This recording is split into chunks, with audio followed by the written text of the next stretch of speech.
दोस्तों, मैं किफन यादव स्वागत करता हूं आपका। आज हम पढ़ने वाले हैं 29 जून 2021 के मोस्ट इंपॉर्टेंट करंट अफेयर्स। तो लेट्स स्टार्ट। आज का जो हमारा पहला क्वेश्चन है, हाल ही में 2 दिवसीय हेमिफ महोत्सव का आयोजन कहाँ किया गया है? तो इसका जो राइट आंसर हो जाएगा ऑप्शन सी, लद्दाख में 2 दिवसीय हेमिफ महोत्सव का आयोजन किया गया है। अगला जो बात करें, यह लद्दाख के लोगों और तिब्बती लोग मिल करके बनाते हैं इस उत्सव को। और अगला जो बात करें दोस्तों, यह उत्सव अच्छाई और बुराई के जीत के प्रतीक के रूप में बनाया जाता है और इसमें एक नृत्य किया जाता है जिसका नाम है छम नृत्य किया जाता है। अब यह लद्दाख में बनाया गया है, तो लद्दाख के बारे में देख लेते हैं दोस्तों। तो इंडिया के मैप में देखें तो लद्दाख की लोकेशन कुछ ऐसे यहाँ पास है। ये लद्दाख की लोकेशन है जिसकी जो उत्तरी सीमा लगती है वो काराकोरम रेंज से लगती है। इसकी जो पूर्वी सीमा लगती है वो तिब्बत से लगती है और इसकी जो दक्षिणी सीमा लगती है वो हिमाचल प्रदेश के साथ लगती है और इसकी जो पश्चिमी सीमा लगती है वो जम्मू कश्मीर से लगती है। अगला जो बात करें दोस्तों लद्दाख के बारे में ही, तो लद्दाख में 2 जिले हैं जो है एक लेह और कारगिल। लेह और कारगिल, और लद्दाख की जो राजधानी है वह लेह है। अगला जो बात करें, लद्दाख के जो लेफ्टिनेंट गवर्नर हैं वो हैं राधा कृष्ण माथुर। राधा कृष्ण माथुर। अगला जो बात करें दोस्तों लद्दाख के बारे में ही, तो लद्दाख में ही है भारत का सबसे बड़ा नेशनल पार्क जिसका नाम है Hemis national park. Hemis national park Bharat का सबसे बड़ा नेशनल पार्क है जिसकी टोटल जो वर्ग मीटर है वो 4400 वर्ग मीटर क्षेत्रफल है इसका। अगला जो बात करें दोस्तों, लद्दाख को यूनियन टेरिटरी बना दिया गया था 31 अक्टूबर 2019 को। अगला जो बात करें कि लद्दाख में ही एक पाई जाती है चंगारा बकरी। चंगारा बकरियों से दोस्तों पश्मीना फाल बनाई जाती है, वह पश्मीना फाइबर निकाली जाती है। अगला जो बात करें लद्दाख के बारे में ही, तो लद्दाख के कुछ करंट अफेयर्स हैं दोस्तों। योन टैब योजना। योन टैब योजना लद्दाख के जो लेफ्टिनेंट गवर्नर हैं राधा कृष्ण माथुर जी के द्वारा शुरू की गई थी और इसमें क्या किया जाएगा कि 12,300 टेबलेट वितरण किए जाएंगे। अगला जो बात करें, खेलो इंडिया। खेलो इंडिया विंटर गेम्स का आयोजन कहाँ किया गया? तो ये लद्दाख की राजधानी लेह और जम्मू कश्मीर के गुलमर्ग में आयोजित किया गया, जिसमें जो विजेता टीम थी वो जम्मू कश्मीर थी और उप विजेता जो टीम थी वो कर्नाटक थी। अगला जो बात करें दोस्तों, भारत का जो है सबसे बड़ा मेट्रोलॉजी केंद्र का उद्घाटन कहाँ किया गया है? तो ये लद्दाख में ही किया गया है, मोस्ट इंपॉर्टेंट। और एक याद रखिएगा हेमिफ महोत्सव जो कि लद्दाख के करंट अफेयर्स में जुड़ गया है, ये लद्दाख में बनाया गया है। तो ये था दोस्तों लद्दाख के बारे में कुछ इंपॉर्टेंट फैक्ट। अब 2021 में जो भी इंपॉर्टेंट महोत्सव बनाए गए हैं उनके बारे में देख लेते हैं सभी। तो ये 2021 में बनाए गए महोत्सव हैं। तो पहला जो है 96 नंबर का तानसेन संगीत समारोह, ये ग्वालियर में मनाया जाता है दोस्तों। और ग्वालियर कहाँ है? एमपी में है। और अगला जो बात करें, इसमें तानसेन अवार्ड भी दिया जाता है। तो तानसेन सम्मान जो दिया गया 2020 का वो पंडित सतीश व्यास को दिया गया। अगला जो है 4th वैश्विक आयुर्वेद महोत्सव का आयोजन ये किया गया दोस्तों केरल में आयोजित किया गया था। अगला जो बात करें कि राष्ट्रीय लोक नृत्य महोत्सव ये जम्मू कश्मीर में आयोजित किया गया है। अगला जो बात करें कि चेरी ब्लॉसम फेस्टिवल ये मणिपुर में आयोजित किया गया है, भारत का पूर्वोत्तर राज्य। और अगला जो है कलरव पक्षी महोत्सव, ये भारत के बिहार राज्य का पहला महोत्सव है, बिहार में आयोजित किया जाता है। अगला जो बात करें 51वां अंतर्राष्ट्रीय फिल्म महोत्सव, ये 2021 में ही ये सारे महोत्सव आयोजित किए गए हैं और ये किया गया गोवा में। अगला जो बात करें दोस्तों राष्ट्रीय जनजाति आदि महोत्सव एम वेंकैया नायडू जी के द्वारा उद्घाटन किया गया नई दिल्ली में। अगला जो बात करें कचौथ फेस्टिवल, ये कहाँ आयोजित किया गया? तो जम्मू कश्मीर में आयोजित किया गया। मांडू महोत्सव, यह मध्य प्रदेश के धार जिले में आयोजित किया जाता है। अगला जो बात करें 47वें नंबर का खजुराहो नृत्य समारोह, ये आयोजित किया गया दोस्तों मध्य प्रदेश के छतरपुर जिले के एक खजुराहो में ही। अगला जो बात करें हेयर्थ महोत्सव, ये जम्मू कश्मीर में आयोजित किया गया। काला नमक चावल महोत्सव, ये उत्तर प्रदेश में आयोजित किया गया। अगला जो बात करें 4th वैश्विक आयुर्वेद महोत्सव, ये वर्चुअली आयोजित किया गया और इसको संबोधित किए थे हमारे पीएम नरेंद्र मोदी जी। अगला जो बात करें दोस्तों केला महोत्सव, ये भी यूपी में आयोजित किया गया है। अगला जो बात करें कि आज़ादी अमृत महोत्सव, तो आज़ादी अमृत महोत्सव भारत के 75 साल आज़ादी के पूर्ण होने पर यह आज़ादी अमृत महोत्सव 2021 में कहाँ आयोजित किया गया? अहमदाबाद में आयोजित किया गया। चपचर कूट महोत्सव, यह मिजोरम में आयोजित किया जाता है और हाल ही में आयोजित किया गया हेमिफ महोत्सव, कहाँ? लद्दाख में। तो ये था दोस्तों कुछ इंपॉर्टेंट फेस्टिवल, होप आपको अच्छा लगा हो। बढ़ते हैं अगले क्वेश्चन पे। तो अगला जो क्वेश्चन है हमारा वो है 2nd नंबर का। हाल ही में शूटर रुबीना फ्रांसिस ने विश्व शूटिंग पैरा स्पोर्ट में विश्व रिकॉर्ड बनाया है। वह भारत के किस राज्य से संबंधित थे? तो हाल ही में पेरू की राजधानी लीमा में आयोजित विश्व शूटिंग पैरा स्पोर्ट में जो है रुबीना फ्रांसिस ने क्या जीता है? 10 मीटर एयर पिस्टल में इन्होंने 238 अंक के साथ, हालांकि पॉइंट में है 238.1 अंक के साथ स्वर्ण पदक जीता है और इन्होंने एक विश्व रिकॉर्ड बना लिया है। तो ये किस राज्य से संबंधित हैं? तो ये मध्य प्रदेश राज्य से संबंधित है। अगला जो बात करें दोस्तों मध्य प्रदेश से संबंधित है, मध्य प्रदेश के बारे में देख लेते हैं। तो इंडिया के मैप में देखें तो मध्य प्रदेश स्टेट कहाँ पास लोकेटेड है? तो इंडिया का मैप बना लेते हैं तो मध्य प्रदेश यहाँ पास बीच में होता है। इसे हार्ट ऑफ इंडिया भी कहा जाता है और इसके जो नॉर्थ में स्थित है वो यूपी से बॉर्डर लगता है और इसका जो ईस्ट वाला बॉर्डर लगता है एमपी का, वो छत्तीसगढ़ के साथ लगता है। इसका जो साउथ वाला बॉर्डर लगता है एमपी का, वो महाराष्ट्र के साथ लगता है। और अगला जो बात करें इसका वेस्ट वाला जो बॉर्डर लगता है वो किसके साथ लगता है? गुजरात के साथ लगता है। और अगला जो बात करें कि इसका जो नॉर्थ वेस्ट वाली जो सीमा लगती है वो राजस्थान के साथ लगती है। तो 5 राज्य के साथ मध्य प्रदेश की सीमा लगती है। अगला जो बात करें दोस्तों मध्य प्रदेश की जो राजधानी है वो है भोपाल और भोपाल को ही सिटी ऑफ लेक कहा जाता है, सिटी ऑफ लेक। और राजा भोज इंटरनेशनल एयरपोर्ट भोपाल में ही स्थित है। अगला जो बात करें एक इंदौर है, तो इंदौर को मिनी मुंबई कहा जाता है और इसे मध्य प्रदेश की इकोनॉमिक कैपिटल भी कहा जाता है। देवी अहिल्या होलकर स्टेडियम और इंटरनेशनल एयरपोर्ट भी यहीं स्थित है। इंदौर दोस्तों भारत का पहला ऐसा शहर था जिसने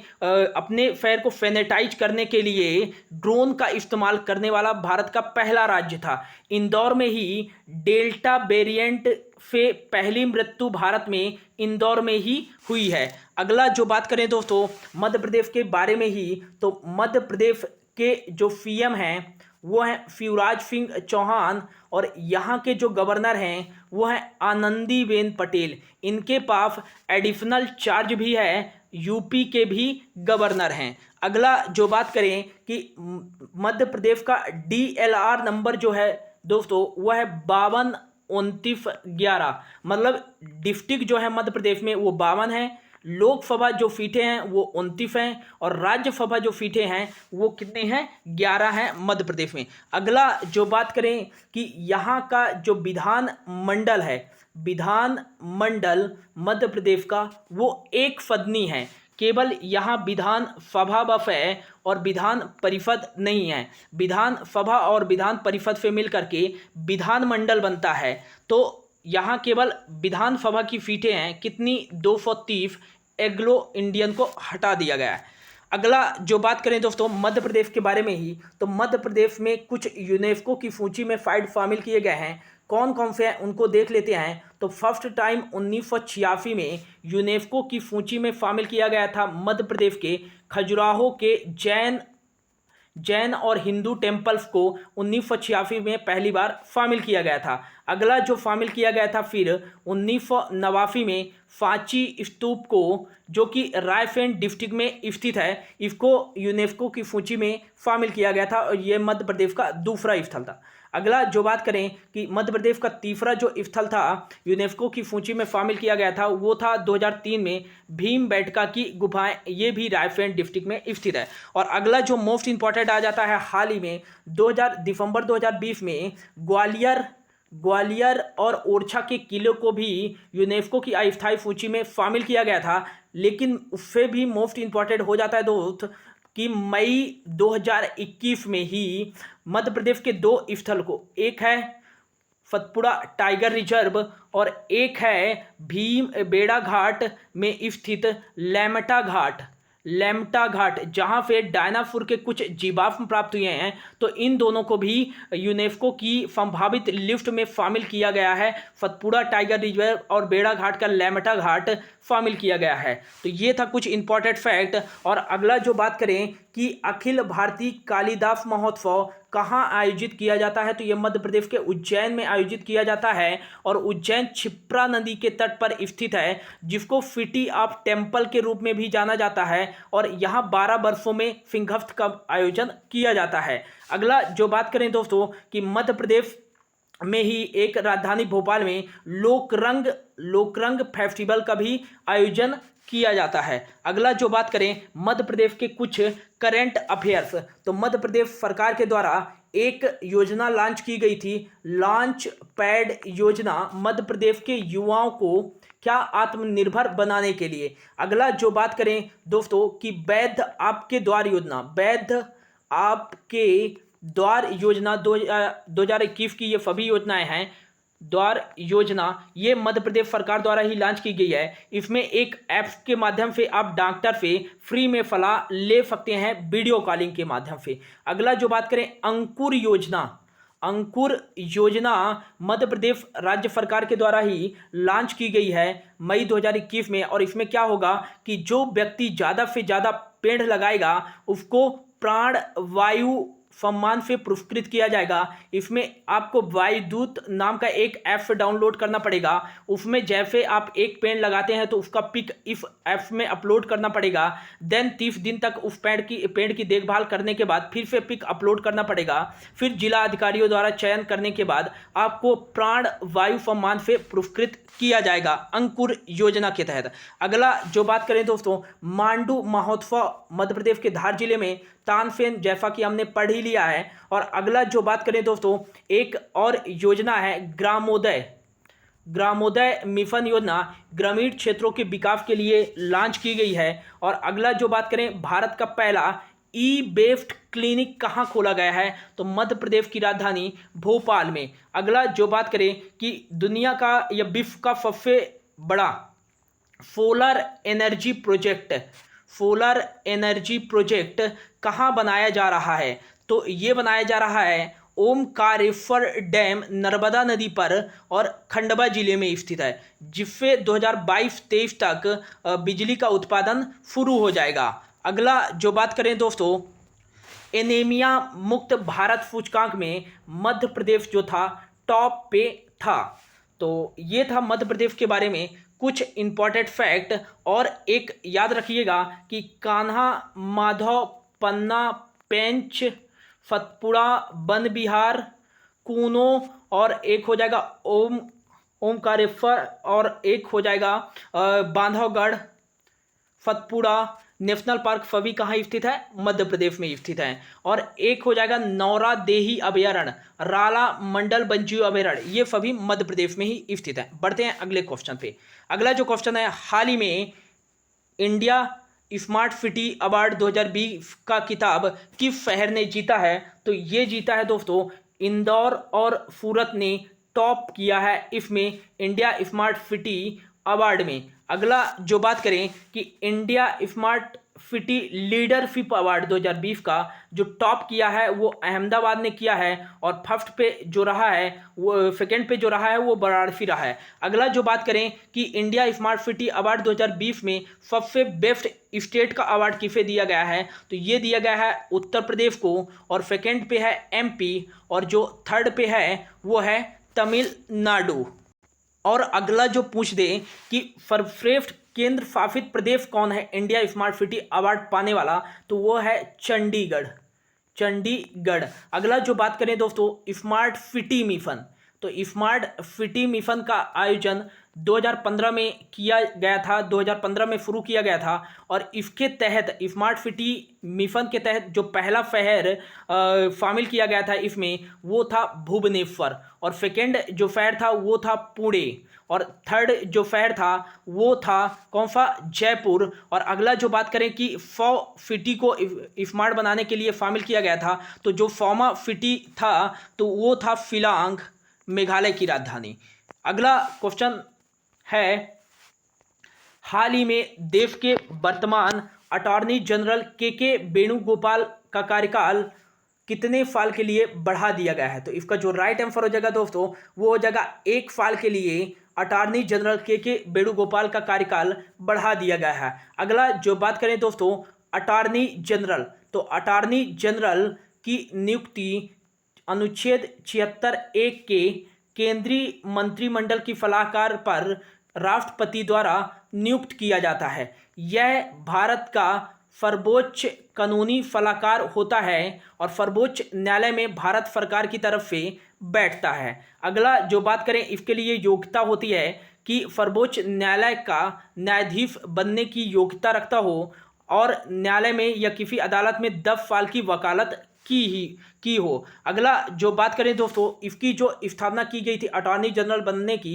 वो 1950 में और जो पहले अटॉर्नी जनरल थे वो थे एम.सी. फीतलवाड़ और वर्तमान में जो 15वें नंबर के अटॉर्नी जनरल हैं भारत के वो हैं के वेणुगोपाल। अगला जो बात करें दोस्तों एक है सॉलिसिटर जनरल। सॉलिसिटर जनरल क्या होता है? ये भारत का दूसरा सबसे बड़ा कानूनी सलाहकार होता है जो कि अटॉर्नी जनरल का क्या करता है? सहायता करता है। अब इसके जो सॉलिसिटर जनरल थे तुषार मेहता, इनका भी कार्यकाल 3 साल के लिए बढ़ा दिया गया है। तो ये इंपॉर्टेंट हो जाता है, याद रखिएगा। बढ़ते हैं अगले क्वेश्चन पे। अगला जो क्वेश्चन है हाल ही में नेशनल डेयरी डेवलपमेंट बोर्ड के अध्यक्ष किसे बनाया गया है? तो national dairy development board NDDB के अध्यक्ष जो बनाए गए हैं वो बनाए गए हैं मिनेश शाह। अगला जो बात करें दोस्तों कि NDDB की मुख्यालय कहाँ है? तो ये इसका मुख्यालय गुजरात में स्थित है।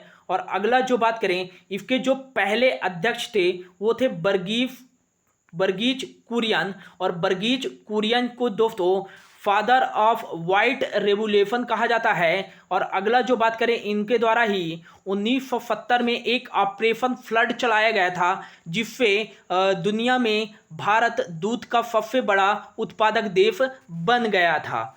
तो ये था NDDB जिसका फुल फॉर्म होता है नेशनल डेयरी डेवलपमेंट बोर्ड। अगला जो बात करें दोस्तों कुछ इंपॉर्टेंट अपॉइंटमेंट की जो कि 2021 में अपॉइंट किए गए हैं तो देख लेते हैं। Jagjit Pavadia international narcotics control board के पहली महिला भारतीय मूल की अध्यक्ष बनी है।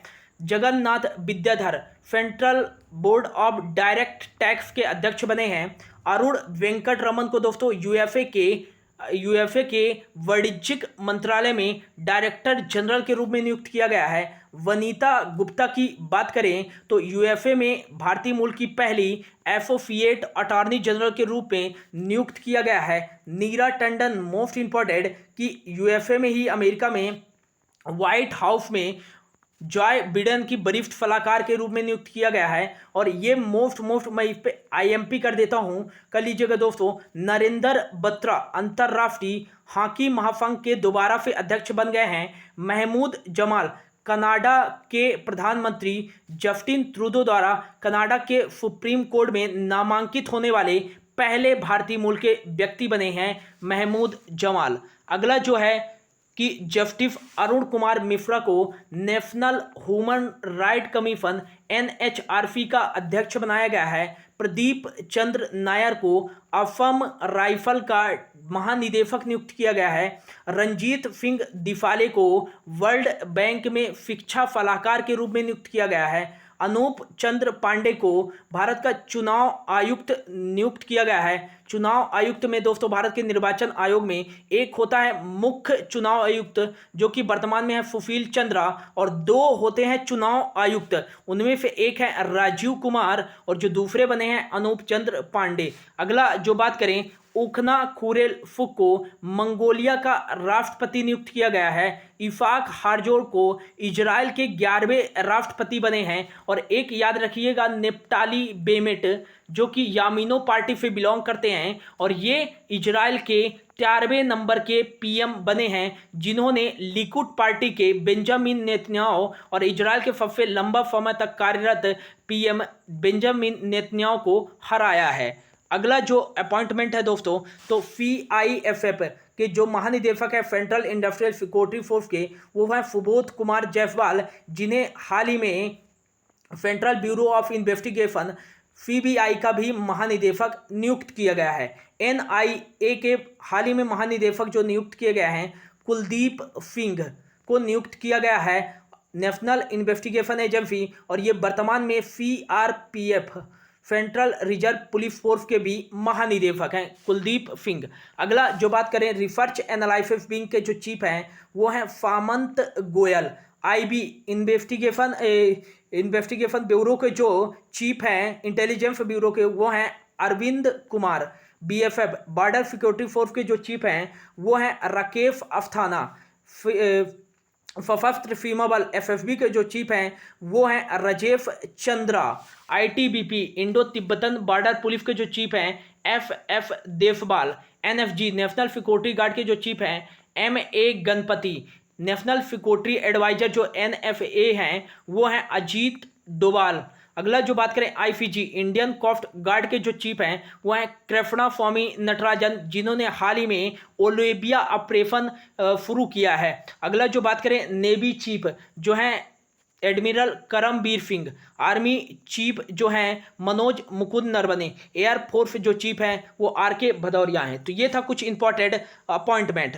बढ़ते हैं अगले क्वेश्चन पे। हाल ही में भारत का पहला स्वदेशी विमान वाहक पोत INF Indian naval ship Vikrant को किस वर्ष तक चालू कर दिया जाएगा? तो रक्षा मंत्री ने कहा है 2022 तक इसे चालू कर दिया जाएगा। भारत का पहला स्वदेशी विमान वाहक पोत आईएनएफ विक्रांत, याद रखिएगा दोस्तों। और इसके शामिल होने से भारत की जो रक्षा युद्ध रक्षा है और जो इसकी रक्षा संबंधी सुरक्षा है वो काफ़ी हद तक बढ़ जाएगी। अभी हम कौन सा विमान वाहक पोत यूज कर रहे हैं? तो आईएनएफ विक्रमादित्य यूज कर रहे हैं, जो कि हमने रफिया से लिया था। बात करें कि आईएनएफ विक्रांत का निर्माण किसके द्वारा किया जा रहा है? तो इसका निर्माण कोचीन शिपयार्ड लिमिटेड के द्वारा किया जा रहा है 24,000 करोड़ की लागत के साथ। बढ़ते हैं अगले क्वेश्चन पे। हाल ही में द स्टार्टअप वाइफ उपन्यास आधुनिक समय के विवाह की गतिशीलता के बारे में उजागर करने के लिए किसके द्वारा लिखा गया है? तो द स्टार्टअप वाइफ उपन्यास यह लिखा गया है तहमीमा अमन जी के द्वारा लिखा गया है, विवाह की गतिशीलता के बारे में उजागर करने के लिए। अगला जो बात करें दोस्तों 2021 की कुछ इंपॉर्टेंट बुक्स हैं, तो एक है बंगाल इलेक्शन 2021, ये किसके द्वारा लिखा गया है? दीप हल्दर के द्वारा। अगला जो है बुद्धा इन गंधार, यह पुस्तक जो लिखी गई है सुनीता दुबे जी के द्वारा लिखी गई है। अगला जो है प्रेसिडेंटियल ईयर 2012 से 2017, ये प्रणब मुखर्जी जी के द्वारा लिखी गई है। और अगला जो याद रखिएगा अमेजिंग अयोध्या, अमेजिंग अयोध्या ये लिखा गया है नीना राय के द्वारा। और एक सच कहूँ तो यह बुक लिखी गई है नीना गुप्ता जी के द्वारा। और अगला जो बात करें दोस्तों एन इरा ऑफ डार्कनेस, यह किसे फफी थरूर जी के द्वारा लिखा गया है।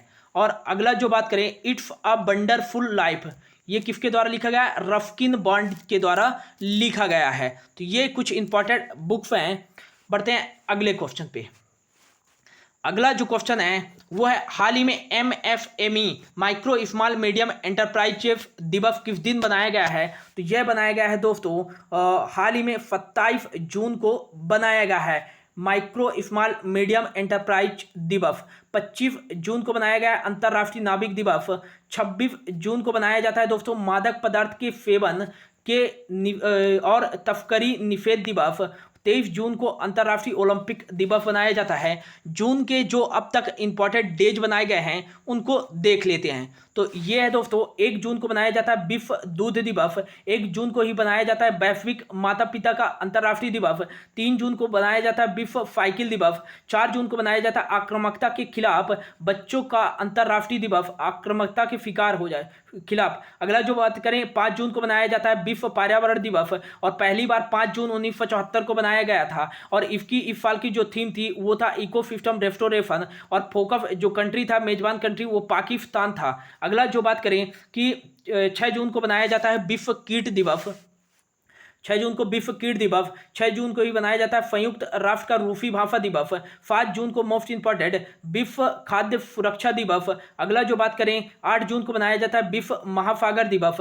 8 जून को ही बनाया जाता है विश्व ब्रेन ट्यूमर दिवस। 9 जून को बनाया जाता है विश्व प्रत्यायन दिवस। अगला जो बात करें 10 जून को बनाया जाता है दोस्तों 10 जून को बनाया जाता है अंतर्राष्ट्रीय लेवल क्रॉसिंग दिवस। 12 जून को बनाया जाता है बाल श्रम के खिलाफ विश्व दिवस।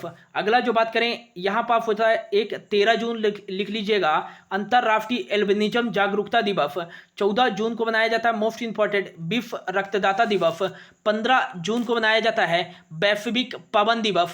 आसियान का डेंगू दिवस भी बनाया जाता है। 16 जून को बनाया जाता है अंतर्राष्ट्रीय पारिवारिक प्रेफर दिवस। 17 जून को बनाया जाता है दोस्तों विश्व मगरमच्छ दिवस। 18 जून को बनाया जाता है विश्व गैस्ट्रोनॉमी डे। 18 जून को एक और डे बनाया जाता है अंतर्राष्ट्रीय पिकनिक दिवस। 19 जून को बनाया जाता है विश्व सिकल सेल दिवस। 20 जून को बनाया जाता है विश्व शरणार्थी दिवस। 21 जून को मोस्ट इंपॉर्टेंट डेज बनाए जाते हैं दोस्तों याद रखिएगा विश्व हाइड्रोग्राफी दिवस। विश्व 21 जून को बनाया जाता है। 21 जून को ही विश्व मानवतावादी दिवस मनाया जाता है।